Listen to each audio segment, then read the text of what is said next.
Good morning, everyone. Mary with you. My voice is still not the same, but I wanted to confess to you guys. These last few days have been so hard for me.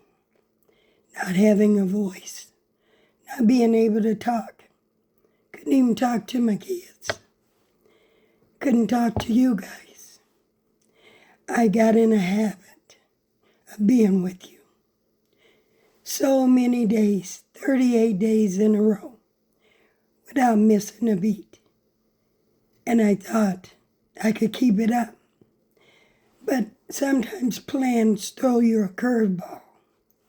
And even with the curveball, you still want to go on. That is who I am as a human. I love being committed to something. And commitment has become a practice for me. Because the way I once lived, I never wanted to live and be that person ever again.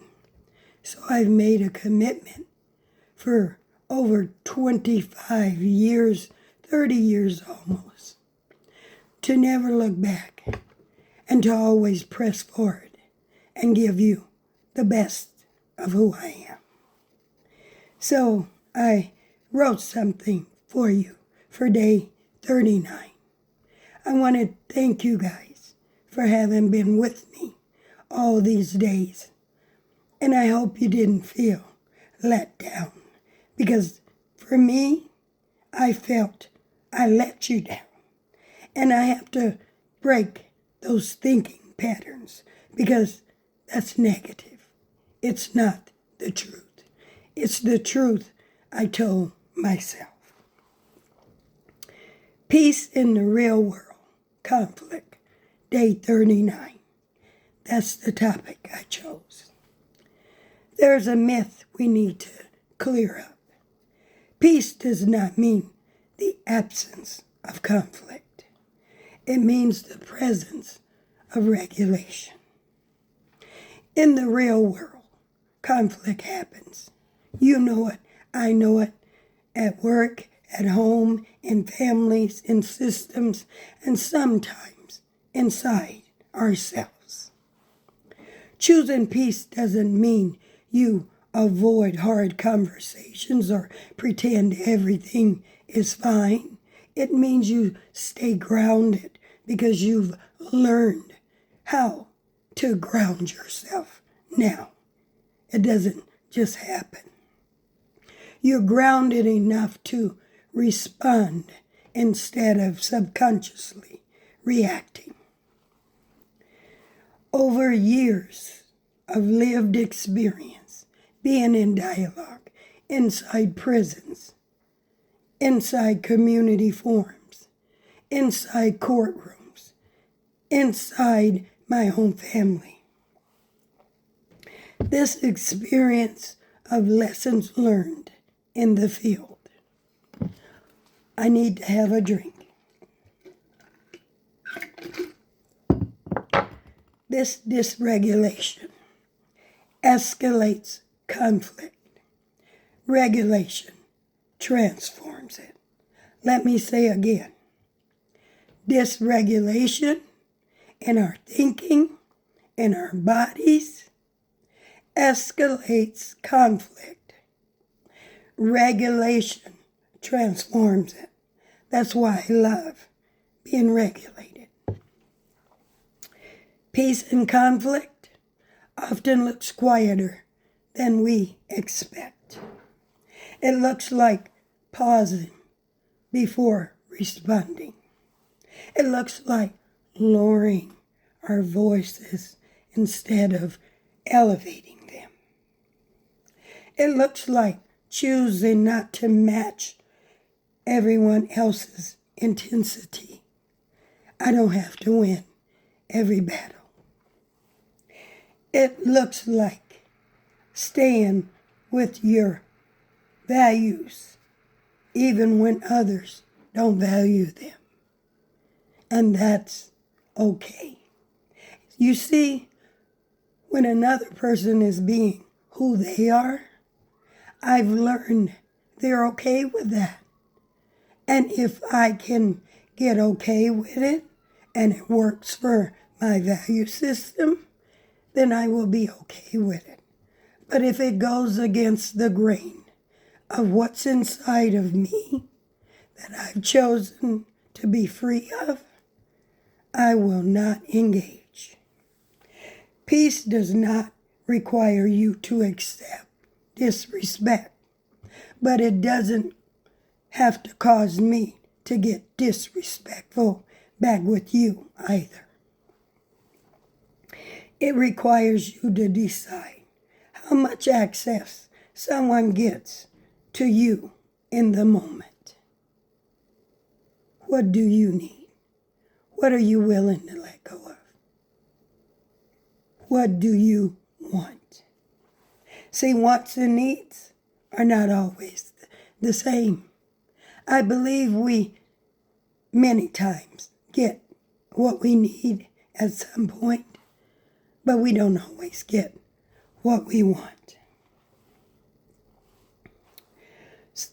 Sometimes peace looks like speaking up with clarity, with intention, with passion, but knowing why you're passionate about the situation. Sometimes it looks like stepping back and taking a breath. Let's take a breath right now. I need one. Breathe in. Hold it. Breathe out. Breathe in. Hold it. Breathe out. Breathe in. Hold it. Breathe out. We can do that. And it gives us time to step back, to reflect, and to not be agitated, not be irritated, and not be angry. And anger, as you know, is secondary to the emotion you're carrying in your body. And emotion means we're in motion. And when I know that, I have to calm down. And sometimes being at peace means you are looking at something, walking away, and sometimes saying nothing. That doesn't mean you're weak. It means I am going to make the best choice for myself and this situation today. It's never weakness to step away until you can breathe and discern what needs to show up in that moment. And yes, some people will be disappointed. We disappoint ourselves. That does not mean you failed. It means you stopped abandoning yourself. So today, practice holding the line gently, firmly, without drama. It feels good. It helps. Try this with me. I can care without carrying everything. I can choose peace without explaining myself. Boundaries aren't walls, they're filters. They allow what supports you to stay and what drains you to pass through.